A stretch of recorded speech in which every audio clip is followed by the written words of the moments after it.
Hi welcome to our channel. ప్రస్తుతం మనతో పాటు దాము బాలాజీ గారు సీనియర్ జర్నలిస్ట్ ఉన్నారు. వారితో ఒకసారి మాట్లాడదాం. సార్ నమస్కారం. సార్ నమస్తే. మొన్న కార్యకర్తలతో మీటింగ్ లో చంద్రబాబు నాయుడు గారు మాట్లాడుతూ ఒక స్టేట్మెంట్ ఇచ్చారు. ఆయన ప్రత్యక్షంగా కానీ లేకుంటే పరోక్షంగా కానీ వైసీపీ వాళ్ళకి ఎటువంటి సహకారాలు చేయొద్దు అని చెప్పారు. వాళ్ళకు సహాయం చేయడం అంటే పాముకు పాలు పోసినట్టే అని కూడా ఆయన స్టేట్మెంట్ ఇచ్చారు.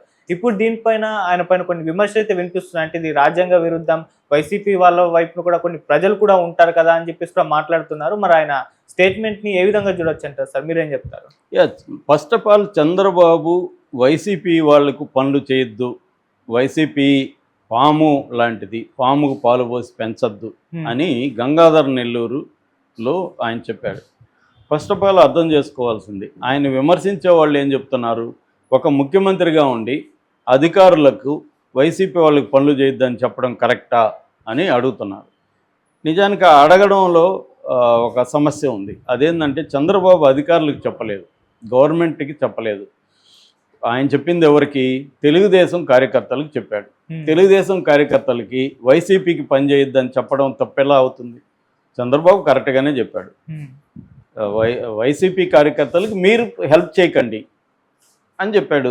ఇప్పుడు తెలుగుదేశానికి వైసీపీ పాము లాంటిది, వైసీపీకి తెలుగుదేశం పాము లాంటిది. జగన్ గతంలో ఉన్నప్పుడు ఇప్పుడు ఏం చేస్తున్నారు వైసీపీ వాళ్ళు తెలివిగా? గతంలో జగన్ వీడియో పెడుతున్నారు. అదేంటంటే పార్టీ చూడడం, ప్రాంతం చూడడం, మాకు ఓటేసిన వాళ్ళని కూడా కులం చూడడం, మతం చూడడం, మాకు ఓటేకపోయినా కూడా అన్ని పథకాలు మీకని జగన్ చెప్పాడని. ఓకే, అది కరెక్టే, జగన్ చెప్పాడు. చంద్రబాబు ఏమి మీకు పథకాలు ఇవ్వము, మీకు వైసీపీ వాళ్ళకి అన్నీ ఆపేస్తామని ఎక్కడా చెప్పలేదే.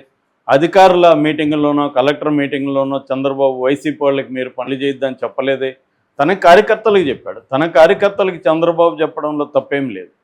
ఎందుకంటే అది కరెక్ట్ కూడా కదా. తన కార్యకర్తలు వైసీపీ వాళ్ళకి హెల్ప్ చేస్తూ ఉంటే వైసీపీ బలపడుతుంది, తెలుగుదేశానికి అది దెబ్బ కదా. ఆ యాంగిల్లో చంద్రబాబు చెప్పాడు. అందువల్ల చంద్రబాబు చెప్పిన దాన్ని ట్విస్ట్ చేసి ఆయన చెప్పని దాన్ని చెప్పినట్టుగా వైసీపీ వాళ్ళు దీన్ని ప్రచారం చేస్తున్నారు. దీన్ని కొంతమంది మేధావులు కూడా లోతుల్లోకి వెళ్లకుండా చంద్రబాబు ఎలా చెప్తాడు, ఇలాగా ఆయన 40 ఏళ్ళ ఉండి ఒక ముఖ్యమంత్రి పదవిలో ఉండే వ్యక్తి ఇలా చెప్పచ్చా అన్నాడు. ఆయన ముఖ్యమంత్రి లాగా చెప్పలేడు. ఆయన పార్టీ అధ్యక్షుడు స్థాయిలో తెలుగుదేశం నాయకుడిలాగా చెప్పాడు తప్ప ముఖ్యమంత్రిలాగా ఆయన డిక్లేర్ చేసి చెప్పలేదు. కాబట్టి చంద్రబాబు చెప్పడం ఎటువంటి తప్పు లేదు. ఆయన దృష్టిలో వైసీపీ పాము లాంటిదే, వైసీపీని చంపేయాలనేదే రాజకీయంగా ఆయన లక్ష్యం. దానికి ఇబ్బంది కలిగే విధంగా తెలుగుదేశం నాయకులు బిహేవ్ చేస్తున్నారు. రెండోది, ఆయన గంగాధర్ నెల్లూరులో ఎందుకు చెప్పాడు? గంగాధర నెల్లూరులో నే కాదు, చిత్తూరు జిల్లాలో కూడా ఎక్కువ మంది తెలుగుదేశం వాళ్ళే వైసీపీ వాళ్ళతో కొమ్మక్కైపోయి వైసీపీ వాళ్ళకి పనులు చేసి పెడుతున్నారు, వైసీపీ వాళ్ళు వీళ్ళు కలిసి దోచుకుంటున్నారు. ఈ విషయం చంద్రబాబు దృష్టికి వచ్చింది. ఫర్ ఎగ్జాంపుల్ అక్కడ గంగాధర్ నెల్లూరులో ఎమ్మెల్యే థామస్ మనుషులు ఉన్నారు. ఆ థామస్ మనుషులే సిమెంటు రోడ్డు కాంట్రాక్టులన్నీ వాళ్ళకే వచ్చాయి. తర్వాత ఇసుక, గ్రావెల్ క్వారీలు ఇవన్నీ కూడా థామస్ మనుషులతో అక్కడ ఉన్న వైసీపీ వాళ్ళ కొమ్మక్కైపోయి కాంట్రాక్టులు చేసుకుంటున్నారు. ఈ విషయం చంద్రబాబు దృష్టికి వచ్చింది. అందుకని ఆయన ఇండైరెక్ట్గా ఎమ్మెల్యేలను వీళ్ళని హెచ్చరించేదానికే ఈ మాట అన్నాడు. సో అట్లాగే పొంగనూరు, ఫర్ ఎగ్జాంపుల్ పొంగనూరు ఒక మహిళ చంద్రబాబును కలవడానికి వస్తే పొంగనూరు సిఐ అడ్డుకున్నాడు. బందోబస్తులో ఉన్న పొంగనూరు సిఐ.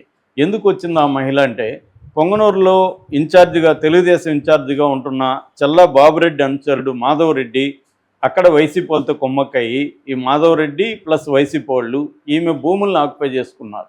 ఈమె కంప్లైంట్ ఇవ్వడానికి వచ్చింది, సో రానివ్వలేదు. ఇదొక సంఘటన జరిగింది.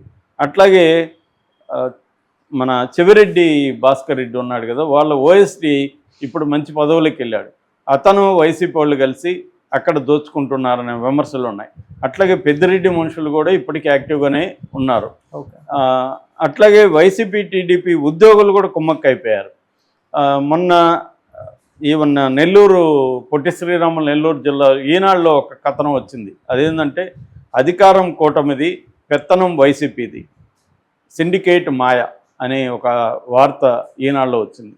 అంటే నెల్లూరు జిల్లాలో సైతాపురం మండలంలో తూర్పు పూండ్ల, మొలకల పూండ్ల గ్రామాల్లో దాదాపు 17 హెక్టార్ల మైన్స్ అంతా కూడా తెలుగుదేశం కూటమి వాళ్ళు దోచుకుంటున్నారు, దీంట్లో వైసీపీ కూడా ఇన్వాల్వ్ అయింది అనేది జమీన్ రైతు ఎప్పటి నుంచో రాస్తుంటే జమీన్ రైతుని వైసీపీకి అనుకూలంగా ఉందని తెలుగుదేశం సోషల్ మీడియా వాళ్ళు తిట్టిపోశారు. కానీ ఈనాడులో నిన్న ఈ టైటిల్ పెట్టి ఈనాడులో నిన్న కథనం వచ్చింది.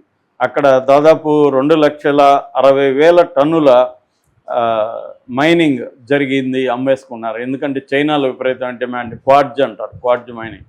సో అది జరుగుతుంది. అంటే రాష్ట్ర వ్యాప్తంగా 164 మంది ఎమ్మెల్యేలు కూటమికున్నారు. అందులో 80 మంది ఫస్ట్ టైం గెలిచిన ఎమ్మెల్యేలు. సో వీళ్ళు ఈ ఫస్ట్ టైం గెలిచిన ఎమ్మెల్యేలకి ఆ అధికారం మీద కానీ ఆ వనరుల మీద కానీ పట్టు తేవడానికి టైం పడుతుంది.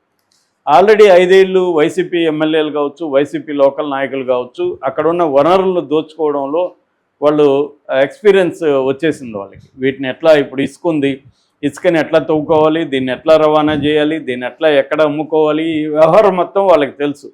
అక్కడ లోకల్గా ఇప్పుడు కొత్త ఎమ్మెల్యే అంటే వీళ్ళు ఏం చేస్తారు, ఈ వైసీపీ మాజీ ఎమ్మెల్యే ఈ కొత్త తెలుగుదేశం ఎమ్మెల్యే దగ్గరికి పోయి, అరే బాబు నీ వాటా నీకు ఇచ్చేస్తాను, నాకు వదిలేసే, ఇది నీకెందుకు శ్రమ, నువ్వు ఇప్పుడు కొత్తగా మొత్తం అన్నీ ఎత్తుక్కోవాలి, నేను అన్నీ చేసి పెట్టి నీ వాటా నీకు ఇస్తాను అన్నప్పుడు వాళ్ళు ఏం చేస్తారు, మంచిదే కదా, హాయిగా వాడు అన్నీ చేసుకుంటున్నా నాకు డబ్బులు ఇస్తున్నాడు అని తెలుగుదేశం వాళ్ళు చేస్తున్నారు. ఈ పరిస్థితి చంద్రబాబుకి తలనొప్పిగా మారింది.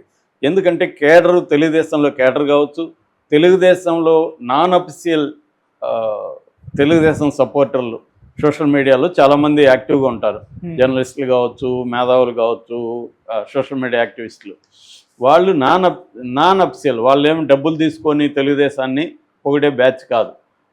నేను మొన్న కూడా చెప్పాను, ప్రతి పార్టీకి 2 రకాలు ఉంటారు. డబ్బు తీసుకొని పెయిడ్ సోషల్ మీడియా వాళ్ళు, ఇటు వైసీపీకి ఉంటారు, తెలుగుదేశానికి పెయిడ్ సోషల్ మీడియా. వాళ్ళకి ఏంటంటే పార్టీకి సంబంధం లేదు, మనకు డబ్బులు ఇస్తే ఏ పార్టీకైనా ఇచ్చేస్తాం. అంటే మన యూట్యూబ్ ఛానల్ చాలా ఉంటాయి, ఏ పార్టీ డబ్బులు ఇస్తే ఆ పార్టీకి యూట్యూబ్ ఛానల్ పనిచేస్తుంది. అలాగే సోషల్ మీడియా వాళ్ళు ఉంటారు. ఇది కాకుండా నాన్ అఫీషియల్గా, అంటే డబ్బులు తీసుకోరు, ఏమి ఆశించకుండా కూడా తెలుగుదేశం అంటే ఉన్న ప్రేమ కావచ్చు, చంద్రబాబు పట్ల ఉన్న ఆరాధన కావచ్చు, ఏదేమైనా, లేకపోతే జగన్ పట్ల కసి కావచ్చు, కులం కావచ్చు, ఏదైనా కారణంతో తెలుగుదేశాన్ని సపోర్ట్ చేసేవాళ్ళు ఉన్నారు. వాళ్ళు క్రిటికల్గా అయిపోయారు ఈ మధ్యకాలంలో. అందుకే మొన్న సండేలో కూడా రాధాకృష్ణ వాళ్ళని తమ్ముళ్ళు జరభద్రం ఆగండి అన్నట్టుగా, తొందరవద్దు అన్నట్టుగా ఆయన రాశాడు. సో ఈ క్రమంలో ఇప్పుడు చంద్రబాబు అందుకనే ఏమైందంటే ఆయన స్వరం మారింది. కార్యకర్తలకి నేను విలువిస్తాను, కార్యకర్తలు నేను బాగా చూసుకుంటాను, అయితే మీరు వైసీపీ వాళ్ళకి పనులు చేయకండి అనేది ఆయన చెప్పడం వెనక ఈ నేపథ్యం అంతా ఉందన్నమాట. అందుకని ఆయన చెప్పడంలో తప్పు లేదు, కరెక్ట్గానే చెప్పాడు. ఒక పార్టీని తను కాపాడుకోవాలి, తన పార్టీని, అట్ ద సేమ్ టైం వైసీపీకి హెల్ప్ చేసి వాళ్ళని నిలబెడితే, వాళ్ళు డబ్బులు పెంచుకుంటే రేపు వాళ్ళ దగ్గర ఫండ్స్ ఎక్కువ చేరాయంటే రేపొద్దున వాళ్ళు ఎలక్షన్లో స్ట్రాంగ్ అవుతారు అన్నది చంద్రబాబుకు తెలుసు. కాబట్టే ఆయన అనుభవంతోనే మాట్లాడారు తప్ప ఆయన అధికారులను, యంత్రాంగాన్ని ఆదేశించలేదు. కాబట్టి అదేమీ ఆయన తప్పు చేసినట్టు కాదు. ఒక పార్టీ నాయకుడిగా ఆయన తన పార్టీ వాళ్ళని, మీరు వైసీపీకి సహాయం చేయొద్దు, మీరు వైసీపీకి పాలు పోసి పెంచొద్దు ఆ పాముని అని చెప్పడంలో తప్పు లేదు. చెప్పకపోతే తప్పు తప్ప చెప్తే తప్పు కాదు. సో అది ఆయన చేశాడు. సో దీని వెనక ఏముందంటే ఆయన చేసినా కూడా అదంత ఈజీ కాదు. ఇప్పుడు నేను ఇందాక చెప్పిన పరిస్థితులు, ఇప్పుడు కొత్తగా ఎమ్మెల్యేలు వచ్చారు, వాళ్ళకి మళ్ళీ టికెట్ ఉంటుందో లేదో తెలియదు, మళ్ళీ గెలుస్తామో లేదో తెలియదు. ఆల్రెడీ వాళ్ళు 100 నుంచి 150 కోట్లు ఖర్చు పెట్టారు. అంతకుముందు కూడా ఎమ్మెల్యేలు రాజకీయాల్లో ఉంటారుగా, వాళ్ళు ఖర్చు పెట్టి ఉంటారు. సో వాళ్ళు ఇప్పుడు సంపాదించుకోకపోతే ఇంకెప్పుడు సంపాదించుకోవాలి?